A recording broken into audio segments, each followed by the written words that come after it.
8:30 മൃതദേഹങ്ങൾ പാങ്ങിലെത്തുമെന്നാണിപ്പോൾ സ്ഥലം MLA കൂടിയായ മഞ്ഞലാംകുഴി അലി വ്യക്തമാക്കിയിരിക്കുന്നത്.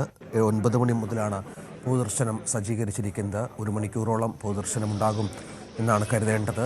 ദൃശ്യങ്ങൾ കാണുന്നത് അവസാനമായി ഇവരെ കാണാനെത്തുന്ന തങ്ങളുടെ പ്രിയപ്പെട്ടവരെ 9 പേരെയും കാണാനെത്തുന്ന നാട്ടുകാരെയും മറ്റുമാണ്. പൊതുദർശനത്തിലുള്ള ക്രമീകരണങ്ങൾ പൂർത്തിയായിട്ടുണ്ട്. അബ്ദുൾ മജീദ് അധ്യാപകനാണ് സ്കൂളിലെ. ഭാര്യ റൂഖിയ, റംല അധ്യാപിക, പാചകത്തൊഴിലാളിയായ സാജിദ, അധ്യാപിക ഷക്കീല, അധ്യാപികയായ അജിത, അധ്യാപികയായ ആശ, അധ്യാപികയായ സുഹറ, ഒപ്പം മകൻ ഹാഷിം എന്നിവരാണ് ഈ അപകടത്തിൽ വിട പറഞ്ഞത്. വലിയ അപകടം എന്ന് പറഞ്ഞാൽ 300-400 അടി താഴ്ചയിലേക്ക് ഒരു വാഹനം വീഴുക എന്ന് പറഞ്ഞാൽ അതിൻ്റെ ഒരു വ്യാപ്തി കൂടി നമ്മൾ മനസ്സിലാക്കണം. ആ വാഹനത്തിൻ്റെ കാഴ്ച കണ്ടാൽ തന്നെ അത്ര ഭീകരമായ ഒരു കാഴ്ച തന്നെയാണ് സംഭവിച്ചിരിക്കുന്നത്. ഇന്നലെ രാത്രി 12 മണിയോടുകൂടി ആരംഭിച്ച പോസ്റ്റ്മോർട്ടം പുലർച്ചെ 4 മണിക്ക് വളരെ പെട്ടെന്ന് തമിഴ്നാട് കേരള സർക്കാരുകൾ സംയുക്തമായി നടത്തിയ ഇടപെടലുകളിൽ 4 മണിയോടുകൂടി പോസ്റ്റ്മോർട്ടം നടപടികൾ പൂർത്തിയാക്കിയിരുന്നു. തുടർന്ന് പൊള്ളാച്ചി ടൗണിൽ തന്നെയുള്ള മദ്രസയിലെത്തിച്ച് മതപരമായ ചടങ്ങുകൾ പൂർത്തിയാക്കുകയാണ് ചെയ്തത്. നമുക്ക് ആ കുഞ്ഞുങ്ങളുടെയൊക്കെ ദൃശ്യങ്ങൾ, തങ്ങളുടെ അധ്യാപകരാണ്, ഇന്നലെ വരെ തങ്ങളെ പഠിപ്പിച്ചിരുന്ന അധ്യാപകരാണ് മരിച്ചത്. കുഞ്ഞുങ്ങളുടെയൊക്കെ ദൃശ്യങ്ങൾ എത്ര ദുഃഖകരമായ ഒരു കാഴ്ചയാണ് എന്നുള്ളതാണ്. തങ്ങളെ പഠിപ്പിച്ചിരുന്ന, തങ്ങൾക്ക് കാര്യങ്ങൾ പറഞ്ഞു തന്നിരുന്ന അധ്യാപകർ ഇന്ന് ഈ ഭൂമിയിലില്ല എന്ന് പറയുമ്പോൾ എത്ര വേദനയോടെയാണ് ആ കുഞ്ഞുങ്ങൾക്കും മനസ്സിലാക്കാൻ സാധിക്കുക. ആ ദുഃഖം അവരുടെ കണ്ണുകളിൽ തളം കെട്ടിക്കിടക്കുന്നതും നമുക്ക് അതൊരു വല്ലാത്ത നൊമ്പര കാഴ്ചയായി കാണാം. അനുമോദ്, 8:30 മൃതദേഹം അവിടെ എത്തുമെന്ന് കരുതാമല്ലേ? അതിനുള്ള ബാക്കി ക്രമീകരണങ്ങളൊക്കെ പൂർത്തിയാകുന്നു. ഇപ്പോൾ അങ്ങോട്ടേക്ക് ഒരുപാട് ആളുകൾ എത്തിക്കൊണ്ടിരിക്കുകയാണ്. നാടിനെ വല്ലാതെ അസ്വസ്ഥപ്പെടുത്തുന്നുണ്ട് ഈ വാർത്തയും മറ്റും.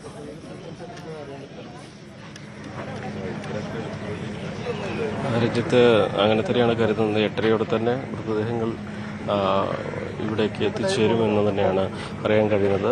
പാലക്കാട് പിന്നിട്ടിട്ട് ഏറെ സമയമായിരിക്കുന്നു. പോലീസ് എസ്കോർട്ടോടെയാണ് വരുന്നത്. നേരെ ഇവിടേക്ക് തന്നെ ആദ്യം പൊതുദർശനമാണ്. ഏകദേശം 1 മണിക്കൂറിലധികം സമയം പൊതുദർശനം നീണ്ടു നിൽക്കും എന്ന് തന്നെയാണ് കണക്കാക്കാനാകുന്നത്. നമ്മൾ കണ്ടിട്ടുള്ള ഇത്തരം പൊതുദർശനങ്ങളൊന്നും സമയക്രമം പാലിച്ച് പൂർത്തീകരിക്കാൻ കഴിയുന്ന ഒന്നല്ല. കാരണം നാടിൻ്റെ വേദനയായിട്ട് ഈ ഒരു ദുരന്തം മാറുമ്പോൾ അവസാനമായിട്ട് പ്രിയപ്പെട്ടവരെ ഒന്ന് കാണുവാൻ, അവർ അധ്യാപകരെ ഒന്ന് കാണുവാൻ, അവർക്ക് അന്ത്യാഞ്ജലി അർപ്പിക്കാൻ ആളുകൾ കാത്തു നിൽക്കുമ്പോൾ അത് തീർച്ചയായിട്ടും എല്ലാവർക്കും ആ ഒരു അവസരം നൽകിയിട്ട് മാത്രമേ ഇവിടെ നിന്ന് മൃതദേഹങ്ങൾ കൊണ്ടുപോകാൻ കഴിയുകയുള്ളൂ. ഇപ്പോൾ നമ്മൾ കാണുന്നുണ്ട്, ആ കുട്ടികളുടെ ദൃശ്യങ്ങളാണ് നമ്മൾ കാണുന്നത്. അവരൊക്കെ എന്താണ് സംഭവിച്ചതെന്ന് പോലും ചിലപ്പോൾ പൂർണ്ണമായിട്ടും അറിഞ്ഞ ഞങ്ങളുടെ പ്രിയപ്പെട്ട അധ്യാപകർക്ക് അവരിനി ഇല്ല, അവരിനി ഭൂലോകത്തില്ല എന്ന യാഥാർത്ഥ്യവുമായിട്ട് അവർ പൊരുത്തപ്പെടുമോ, അവർക്ക് അതിനുള്ള ആ കാര്യങ്ങൾ ഉൾക്കൊള്ളാനാകുമോ എന്നൊക്കെ നമുക്കറിയില്ല. എല്ലാവരുടെയും മുഖത്ത് നോക്കുമ്പോൾ തന്നെ നമുക്ക് തൊണ്ടയിടറുന്ന ഒരു അവസ്ഥയാണ് അനുഭവപ്പെടുന്നത്. അത്രമാത്രം വേദനയാണ് നമുക്കിവിടെ ചുറ്റിലും കാണാനാകുന്നത്. എല്ലാവർക്കും ഇവിടെ കൂടി നിൽക്കുന്ന എല്ലാവർക്കും അവരുടേതായ ഓർമ്മകളും അനുഭവങ്ങളും ബന്ധങ്ങളും ഒക്കെ പങ്കുവയ്ക്കാൻ ഉണ്ട്.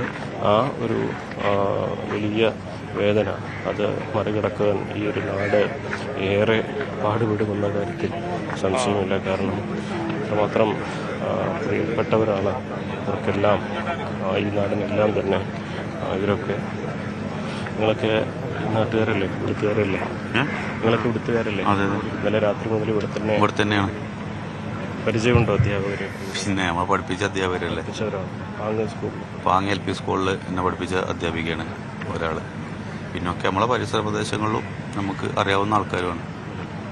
എന്ത് ചോദിക്കണം, എന്ത് പറയണമെന്നൊന്നും അറിയില്ല. അതെ ഒരു ഞെട്ടല് മാത്രമാണ്. അതെ വിധി ഒരു യാത്രയപ്പോൾ നമ്മളും കാണുന്നു. നിങ്ങളെ പഠിപ്പിച്ചിട്ടുണ്ടോ? അല്ല, നമ്മളെ സ്വദേശവാസികളായിട്ടുള്ള ആളുകൾ തന്നെയാണ്. നമ്മൾ പരിചയമായിട്ടുള്ള സ്ഥിരമായിട്ട് കാണുന്ന ആളുകളുമായിട്ടുള്ള അതിൽ മജീദ് മാഷും കാര്യങ്ങളൊക്കെ ആയിട്ട് സ്ഥിരമായിട്ട് നമ്മൾ കാണുന്ന ആളുകളുമാണ്. ഇവിടെ ജനങ്ങളുമായിട്ട് നല്ല സമ്പർക്കമുള്ള ആളുകളും ജനങ്ങൾ നല്ല സ്വാമിക കാര്യങ്ങളിൽ ഇടപെടുന്ന ആളുകളുമായിട്ടുള്ള ആളുകളാണ്. എല്ലാവർക്കും ഒരു വേദനയാണ്. നമുക്കിവിടെ കാണാം പൊതുദർശനത്തിൻ്റെ ഒരുക്കങ്ങളൊക്കെ ഇവിടെ പൂർത്തീകരിക്കുന്നു. 9 പേര് ഒരുമിച്ച് പൊതുദർശനത്തിന് വയ്ക്കാനുള്ള സൗകര്യങ്ങളാണ്, അവരുടെ മൃതദേഹങ്ങൾ ഒരുമിച്ച് കാണാനുള്ള സൗകര്യങ്ങളാണ് ഇവിടെ ഒരുക്കിയിട്ടുള്ളത്. അതുതന്നെ ഈ ഒരു നാട് എത്രമാത്രം ഈ ഒരു വേദനയെ ഉൾക്കൊള്ളും എന്ന് ഇനിയും പറയാൻ കഴിയാത്ത ഒരു സാഹചര്യം. എല്ലാവർക്കും ഓരോരോ അനുഭവങ്ങൾ, ഓരോരോ ഓർമ്മകളൊക്കെ ഈ അധ്യാപകരെക്കുറിച്ചും ഇവരെക്കുറിച്ചും ഒക്കെ പങ്കുവയ്ക്കാനുണ്ട്. പലരും സംസാരിക്കാൻ കഴിയാത്ത അവസ്ഥയിലാണ്, പലരും വിങ്ങി പൊട്ടുന്നത് കാണാം. കുട്ടികൾക്കൊന്നും പൂർണ്ണമായിട്ട് ഈ ദുരന്തത്തെക്കുറിച്ച് ഉൾക്കൊള്ളാൻ കഴിയുന്ന ഒരവസ്ഥയിൽ. അങ്ങനെ ഓരോ ആളുകളും ഓരോരോ മാനസികാവസ്ഥയിലാണ് ഇവിടെ ഉള്ളത്. നമുക്കത് സംബന്ധിച്ച് ഇത്രമാത്രം ദുഃഖം നിറഞ്ഞ മറ്റൊരു സാഹചര്യം ഈ ഒരു നാട് ഒരു പക്ഷേ ഇതിനു മുമ്പ് അനുഭവിച്ചിട്ടുണ്ടാവില്ല, കടന്നുപോയിട്ടുണ്ടാവില്ല. അവരുടെ കുട്ടികൾക്ക് അക്ഷരം പകർന്നു നൽകിയ അവരുടെ പ്രിയപ്പെട്ട അധ്യാപകരാണ് ഇവിടെ ഓർമ്മയായിരിക്കുന്നത്. ഇപ്പോൾ നാട് ഒന്നിച്ച് ഇവർക്കായിട്ട് കൈകോർക്കുന്നു. നാടൊന്നിച്ച് ഇവർക്കായി കണ്ണീരോടെ യാത്ര പറയാൻ ഒരുക്കുന്നു. ഷേവക എവിടെ എത്തിയെന്ന് അറിയൂ? ഇപ്പോൾ പാലക്കാട് നിന്ന് പോകുന്ന കരിമ്പ, മണ്ണാർക്കാട് കഴിഞ്ഞ് കരിമ്പിലെത്തി. 1 മണിക്കൂറിൻ്റെ ഉള്ളിലെത്തും, 3/4 മണിക്കൂറിനെത്തും. നമ്മൾ എത്ര സമയം പൊതുദർശനം ഉണ്ടാവുന്നു? എന്തായാലും ഇവിടുത്തെ ആളുകൾക്കനുസരിച്ച് പെട്ടെന്ന് എല്ലാവരും ഒന്ന് കാണിക്കുക എന്നുള്ളതാണ്. കാരണം നമ്മളെ സംബന്ധിച്ച് പാങ്ങ് തന്നെ ഏറ്റവും വലിയൊരു ദുരന്തമാണ്. ഞങ്ങൾക്ക് ഇത്രയും കാലത്തെ ഇടയിൽ എൻ്റെ പ്രായത്തിനനുസരിച്ച് ഇങ്ങനത്തെ വലിയ ദുരന്തം ഉണ്ടായിട്ടില്ല. അപ്പോൾ ഇത്രയും അധ്യാപകരും പിന്നെ മറ്റുള്ള ആളുകളും രക്ഷിതാക്കന്മാരും കുട്ടികളും എല്ലാവരും ഉള്ളതായിരുന്നു. അപ്പോൾ എല്ലാവരും ഒന്ന് ഒരു നോക്ക് കാണിക്കാനുള്ള സൗകര്യങ്ങൾ ചെയ്തിട്ടുണ്ടല്ലോ. എല്ലാവർക്കും ലാസ്റ്റ് നോക്ക് കാണാമെന്നുള്ളതാണ്, എല്ലാവരും കാണിപ്പിക്കുക എന്നുള്ളതാണ്. നിങ്ങളൊക്കെ ഇതോട്ട് പൊരുത്തപ്പെട്ടോ? അതെ, നമ്മളൊരു ഇപ്പോഴും നട്ടലാണ്. കാരണം വെച്ചാൽ നേരത്തെ നമ്മള് മെമ്പർ പറഞ്ഞ പോലെ നമ്മളെ പറയണ കേട്ടിട്ടുള്ളൂ പല സ്ഥലത്ത്. പക്ഷെ നമുക്ക് നേരിട്ട് അനുഭവിക്കുന്ന ഒരു ഇത്. പിന്നെ അതിലേറെ ഒരു സ്കൂളിലെ ടീച്ചേഴ്സിന് 3 ആൾ മാത്രമേ ബാക്കിയുള്ളൂ. ബാക്കിയുള്ളവരൊക്കെ മൊത്തം ഈ ദുരന്തത്തിന്റെ ഭാഗമായിട്ടുണ്ട്. അപ്പോൾ അത് വലിയൊരു വിഷമം തന്നെയാണ്. എങ്ങനെയാ സ്കൂളിന്റെ അതിജീവനം എന്ന് പോലും പറയാം. അത് നമുക്ക് ഇതിന്റെ ഭാവി കാര്യങ്ങൾ ഇതിൽ നമ്മൾ പോയിട്ടില്ല. ഈ ഒരു അവസ്ഥയിലുള്ളത്. കുട്ടികളെ സംബന്ധിച്ചാണെങ്കിൽ അവരുടെ പ്രിയപ്പെട്ട അധ്യാപകരാണല്ലോ എല്ലാവരും അധ്യാപകരാണ്. ഇതിനൊക്കെ അധികം നാട്ടുകാരാണ് എന്നുള്ളതാണ്. ഇപ്പൊ ചെറിയ മക്കളാണ്, LP സ്കൂളാണ്. പഠിച്ച സ്കൂളായിരിക്കും. അതെ, ഞങ്ങൾ പഠിച്ച സ്കൂളാണ്, ഞാൻ പഠിച്ച സ്കൂളാണ് ഇതുള്ളത്. അത് LP സ്കൂളായിരുന്നു. എങ്ങനെയാണ് ഇതിന്? മകളുണ്ട്, മകളുടെ ആക്സിഡന്റ് പെട്ടിട്ടുണ്ട്. ജ്യേഷ്ഠന്റെ മോള് മരണപ്പെട്ടേക്കണ്, ഷക്കീല. ജ്യേഷ്ഠന്റെ മോളാണ്. അപ്പോൾ മയ്യത്ത് വരെ അങ്ങനെ കാത്തു നിൽക്കുകയാണ്. കഴിഞ്ഞിട്ടാണ് വീട്ടിലേക്ക് കൊണ്ടുപോകാൻ. വില പൊതുദർശനവും കാര്യം കഴിഞ്ഞിട്ട് പേരക്കുട്ടിയുണ്ട്, ഷക്കീലാൻ്റെ കുട്ടിയുണ്ട്. അവളിപ്പോൾ അവിടുന്ന് ഡിസ്ചാർജ് ചെയ്ത് മൗലാനിയിൽ അഡ്മിറ്റ് ചെയ്തിട്ടുണ്ട്. അപ്പം അങ്ങനെയൊക്കെയാണ്. ഇപ്പോൾ പേരക്കുട്ടികളൊക്കെ പഠിക്കണ ഒരു സ്കൂളാണ്. ഇതിലിങ്ങനെ നിൽക്കുകയാണ്. എന്താ ചെയ്യുക, ഒരു നല്ല സന്തോഷത്തിൽ പോയി വരാൻ വേണ്ടിയിട്ട് ഒരു ദിവസത്തിന് പോയതാണ്. അടച്ചോ അങ്ങനെ തന്നു. നമുക്ക് കൂടുതലൊന്നും അദ്ദേഹത്തോട് ചോദിക്കാനൊന്നും കഴിയില്ല.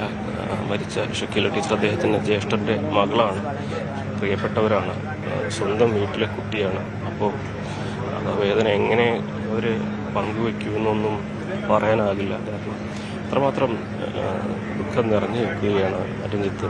ഇവിടെയെല്ലാം എല്ലാവർക്കും പ്രിയപ്പെട്ടവരാണ് എല്ലാവരും. അധ്യാപകരൊക്കെ സ്വന്തം കുടുംബാംഗങ്ങൾ എന്ന തരത്തിലാണ് ഇപ്പോൾ ആളുകളൊക്കെ പ്രതികരിക്കുക. അത്രമാത്രം വിഷമകരമായ ഒരു സാഹചര്യം. എങ്ങനെ ഈ നാട് ഇതിനെ അതിജീവിക്കുമെന്ന് ചോദിച്ചാൽ അതിന് ഉത്തരമില്ല എന്നുള്ളതാണ് പ്രധാനപ്പെട്ട ഒരു കാര്യം. അതുപോലെ ഇനി ആ കുട്ടികളുടെ അവസ്ഥ, ഇതുവരെ ഉണ്ടായിരുന്ന അധ്യാപകർ 6 പേരാണ് ഒരു നിമിഷം കൊണ്ട് ഇല്ലാതെയായത്. ആ കുട്ടികൾ, പ്രിയപ്പെട്ട ആ കുട്ടികൾ എങ്ങനെ ഇതിനെ മറികടക്കും? അവർക്ക് ഈ അടുത്ത അധ്യയന വർഷം തുറന്നു വരുമ്പോൾ അതുവരെ ഉണ്ടായിരുന്ന മിഠായിയും ബലൂണുകളൊക്കെ കൊടുത്തിരുന്ന, ചൊല്ലിക്കൊടുത്തിരുന്ന ആ അധ്യാപകനും ഒന്നും ഉണ്ടാകില്ല എന്നത് ഈ കുട്ടികളെങ്ങനെ ഉൾക്കൊള്ളും എന്നുള്ളതും മറ്റൊരു പ്രധാന ഉത്തരം കിട്ടാത്ത ചോദ്യമാണ്. എന്താണെങ്കിലും നേരത്തെ അധ്യാപകൻ പറഞ്ഞ പോലെ കാലം എല്ലാ മുറിവുകളെയും മായ്ക്കുമെന്നാണ് പറയുക. പക്ഷേ അതിന് എത്ര സമയമെടുക്കും, എത്ര കാലമെടുക്കുമെന്ന് ഉത്തരം കിട്ടാത്തൊരു ചോദ്യമായി തുടരുക തന്നെ ചെയ്യും. രഞ്ജിത്ത്.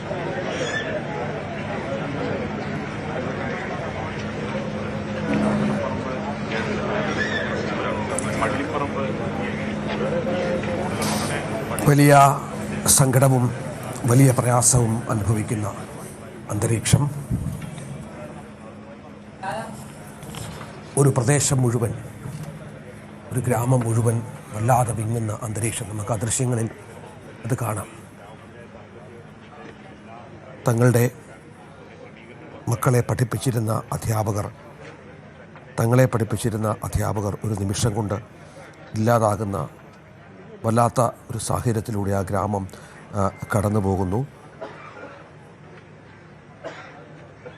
ഉമ്മ മരിച്ചതറിയാതെ വിഷമിക്കുന്ന ഒരു 10 വയസ്സുകാരി ആശുപത്രിയിൽ ചികിത്സയിൽ തുടരുകയാണ്. ഇതുവരെ അത് അറിഞ്ഞിട്ടില്ല.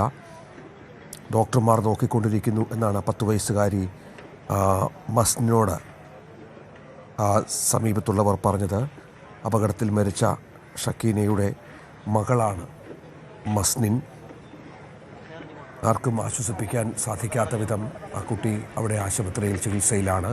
നമുക്ക് ആ കുരുന്നുകളുടെ മുഖത്ത്, കണ്ണുകളിൽ, ദൃശ്യങ്ങളിൽ കാണുന്ന ആ കുരുന്നുകളുടെ കണ്ണുകളിൽ ആ സങ്കടം മുഴുവൻ കാണാം. ചെറിയ പ്രായമാണെങ്കിൽ പോലും ആ മരണത്തിൻ്റെ, ആ ദുരന്തത്തിൻ്റെ വ്യാപ്തി അവർ മനസ്സിലാക്കിയിട്ടുണ്ട്. പൊട്ടിക്കരയുകയാണ് പലരും.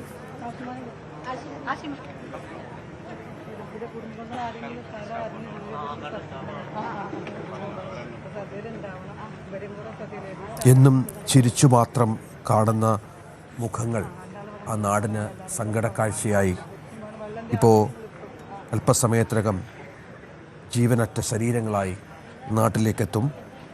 സങ്കടക്കടലായി അവിടെ പള്ളിപ്പറമ്പ് അങ്ങാടിയും സ്കൂൾ മുറ്റവും ഒക്കെ നിറഞ്ഞൊഴുകുകയാണ്. ഇന്നലെ രാത്രിയിലും ആരും ആ ഗ്രാമത്തിൽ ഉറങ്ങിയിട്ടില്ല. എല്ലാ വഴികളും ആ പാങ് ചേണ്ടിയിലേക്ക് എത്തി. വിവിധയിടങ്ങളിൽ നിന്ന് ഉള്ള ആളുകളും വാഹനമോ കാരണം പള്ളിപ്പറമ്പ് അങ്ങാടിയും പരിസരവും നിറഞ്ഞു. ആദ്യമൊന്നും അവർ കൃത്യമായ വിവരങ്ങൾ ഉണ്ടായിരുന്നില്ല. മാധ്യമങ്ങൾ വഴി ലഭിച്ച വിവരങ്ങളനുസരിച്ചാണ് ഇതിൻ്റെ വ്യാപ്തിയും മറ്റും മനസ്സിലാക്കിയത്. അധ്യാപകർ പങ്കുവച്ച ചിത്രങ്ങളും മറ്റും സ്റ്റാറ്റസായും മറ്റും ഏതാണ്ട് 4:15 മണിവരെയൊക്കെ വൈകുന്നേരം പല അധ്യാപകരും അവർ പോയ മേഖലകളുടെയൊക്കെ ചിത്രങ്ങൾ പങ്കുവച്ചിരുന്നു. ഏതെല്ലാം ആശുപത്രികളിലാണ്, എത്ര പേർ മരണപ്പെട്ടു എന്നൊക്കെയുള്ള വിവരങ്ങൾ അറിയാൻ ഏറെ സമയമെടുത്തു. അത്ര വലിയ ഒരു മേഖലയാണ്. ഏറ്റവും ഒടുവിൽ വിവരം അറിഞ്ഞപ്പോൾ മരണവാർത്ത അറിഞ്ഞ് എത്തിയവരെ ആശ്വസിപ്പിക്കാനാകാതെ ബന്ധുക്കളും നാട്ടുകാരും മറ്റും സങ്കടത്തിലായി. കൂടുതൽ വാർത്തകൾക്ക് news 18 Keralam YouTube channel subscribe ചെയ്യുക.